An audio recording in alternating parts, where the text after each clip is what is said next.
likes to burp fish oil. So often I recommend the algal oil because for whatever reason, it does make people burp. And it's the same supplement. It's harder to find a high EPA. So a lot of times you have to take like 3 or 4 times the dose on the label with the algal oil. But I've never had someone come back and say they burped the algal oil.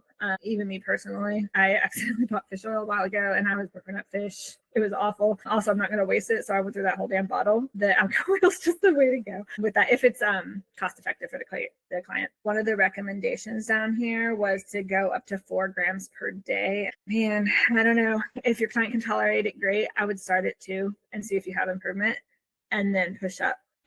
If there's improvement, but not as much as you want. If there's no improvement, maybe you can go up to 4.